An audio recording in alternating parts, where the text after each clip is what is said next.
Tema renungan firman Tuhan untuk renungan hari ini adalah Salib Kristus, solusi ilahi atas dosa yang mengikat keturunan manusia. Ayat Alkitab yang kita baca sesuai bacaan Sabda Bina Umat GPIB hari ini adalah dari Markus 9 ayat 30 sampai ayat 32 yang berbunyi sebagai berikut. Yesus dan murid-muridnya berangkat dari situ dan melintasi Galilea, dan Yesus tidak mau hal itu diketahui orang, sebab ia sedang mengajar murid-muridnya. Ia berkata kepada mereka, Anak manusia akan diserahkan ke dalam tangan manusia. Mereka akan membunuh dia, dan 3 hari sesudah ia dibunuh ia akan bangkit. Mereka tidak mengerti perkataan itu, namun takut menanyakannya kepadanya. Demikian pembacaan Alkitab.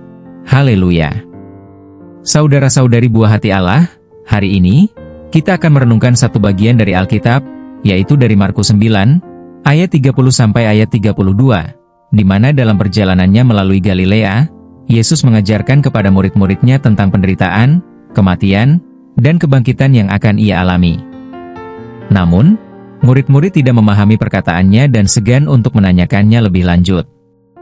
Mereka mendengar, tetapi tidak bisa melihat dengan mata iman, sehingga mereka tidak bisa mengerti maksud perkataan Yesus itu. Injil Markus ditulis untuk jemaat yang menghadapi penganiayaan dan tantangan iman. Penekanan pada penderitaan Yesus bertujuan untuk menguatkan mereka, bahwa Mesias yang mereka imani adalah hamba yang menderita, sesuai nubuat dalam kitab Yesaya. Yesus ingin mempersiapkan murid-muridnya akan realitas penderitaan yang harus ia alami demi penebusan dosa manusia.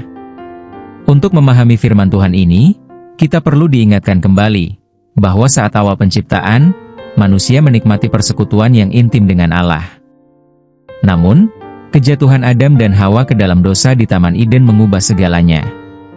Mereka memilih untuk tidak menaati perintah Allah, sehingga dosa masuk ke dalam dunia dan merusak hubungan manusia dengan Sang Pencipta. Akibatnya, natur dosa diwariskan kepada seluruh keturunan manusia, menjadikan kita semua terbelenggu oleh dosa sejak lahir. Contoh nyata dari natur dosa yang diwariskan ini terlihat dalam kisah Kain dan Habel. Kain, anak sulung Adam dan Hawa, diliputi oleh iri hati dan amarah terhadap adiknya, Habel, karena persembahan Habel diterima oleh Allah sementara persembahannya ditolak. Tanpa diajari untuk membunuh, Kain menghabisi nyawa Habel. Tindakan ini menunjukkan bahwa kecenderungan untuk berbuat dosa telah mendarah daging dalam diri manusia sejak lahir. Meskipun manusia jatuh dalam dosa, Allah tidak meninggalkan mereka tanpa harapan. Dalam Kejadian 3 ayat 15, Allah berfirman kepada ular yang menggoda Hawa, bahwa akan ada permusuhan antara keturunan wanita dan keturunan ular. Keturunan wanita itu akan meremukkan kepala ular, sementara ular akan meremukkan tumitnya. Ini adalah janji pertama tentang kedatangan seorang penebus yang akan mengalahkan kuasa dosa dan iblis. Sang penebus itu adalah Yesus Kristus, yang melalui kematian dan kebangkitannya, menghancurkan kuasa dosa dan menawarkan keselamatan bagi umat manusia. Sehubungan dengan janji Allah itu, Nabi Yesaya menubuatkan kedatangan Mesias yang akan lahir dari seorang perawan dan disebut Immanuel, yang berarti, Allah menyertai kita. Yesaya juga menggambarkan Mesias sebagai hamba yang menderita, yang akan menanggung penderitaan dan dosa umat manusia. Melalui luka-luka bilurnya, kita disembuhkan dan diperdamaikan dengan Allah. Peringatan, perintah, dan janji pengharapan yang terdapat di dalam firman Tuhan hari ini untuk kita, adalah sebagai berikut. 1. Peringatan Tuhan. Mengandalkan usaha sendiri untuk mencapai keselamatan adalah sia-sia. Tanpa menerima karya penebusan Kristus, kita tetap terikat dalam dosa. 2. Perintah Tuhan untuk kita. Terimalah Yesus sebagai juru selamat pribadi, dan percayalah bahwa melalui kematian dan kebangkitannya, kita memperoleh pengampunan dosa dan hidup yang kekal. 3. Janji pengharapan Tuhan. Mereka yang percaya kepada Kristus dijanjikan pembebasan dari hukuman dosa, dan dianugerahi kehidupan baru dalam persekutuan dengan Allah. Kesimpulannya bagi kita. Pertama, konsep dosa asal mengajarkan bahwa sejak kejatuhan Adam, manusia mewarisi natur dosa yang memisahkan kita dari Allah. Kedua, upaya manusia untuk membebaskan diri dari dosa ini selalu gagal. Ketiga, hanya melalui karya penebusan Yesus di kayu salib, kita dapat dibebaskan dari belenggu dosa tersebut. Keempat, Yesus, sebagai anak Allah yang tanpa dosa, menjadi korban sempurna untuk menanggung hukuman yang seharusnya kita terima. Mari kita renungkan makna salib Kristus dalam hidup kita, khususnya dalam masa Prapaskah ini. Sadari bahwa tanpa penebusannya, kita tetap terbelenggu dalam dosa. Dengan iman, terimalah Yesus sebagai Juru Selamat dan hiduplah dalam ketaatan kepadanya.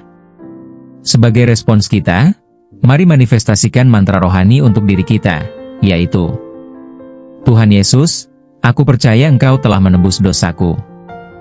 Bimbing aku untuk hidup sesuai kehendak-Mu dan menjauhi dosa. Marilah kita berdoa dengan menyanyikannya.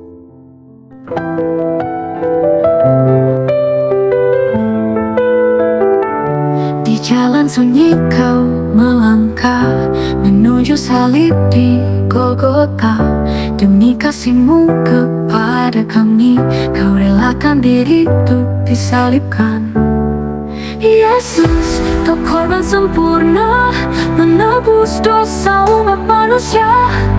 Dengan darah-Mu yang suci, kami dibebaskan dan hidup abadi.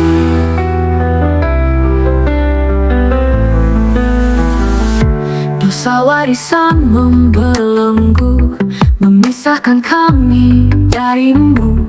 Namun kasih-Mu tak berakhir, salib-Mu jadi jembatan kasih.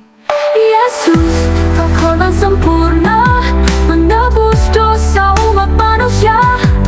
Dengan darah-Mu yang suci, kami dibebaskan dan hidup abadi. Kini kami hidup dalam terang, kasih karunia-Mu yang menang. Tiada lagi belenggu dosa, karena salib-Mu beriku kemerdekaan. Yesus, Kau korban sempurna, menebus dosa umat manusia. Dengan darah-Mu yang suci, kami dibebaskan dan hidup abadi. Kami bersujud di hadapan-Mu, mengucap syukur atas kasih-Mu. Hidup kami kini milik-Mu, setia mengikut jalan-Mu. Yesus, Kau korban sempurna, menebus dosa umat manusia.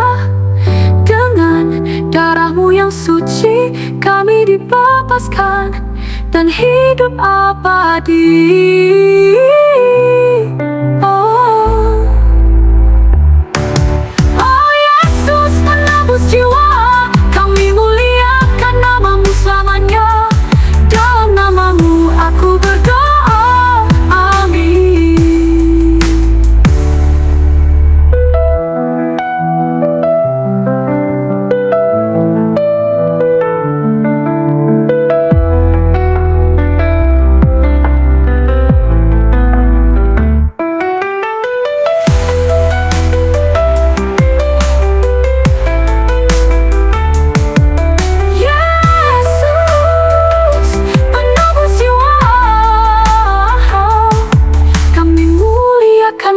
Selamanya, dalam nama-Mu aku berdoa, amin.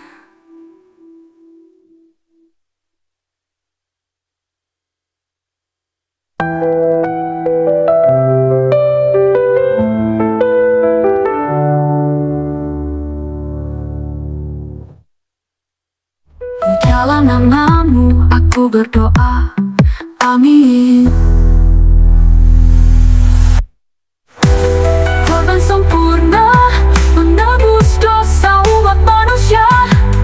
Dengan darah-Mu yang suci, kami dibebaskan dan hidup abadi. On hidup abadi. Oh Yesus, penebus jiwa, kami muliakan nama-Mu selamanya. Dalam nama-Mu aku berdoa,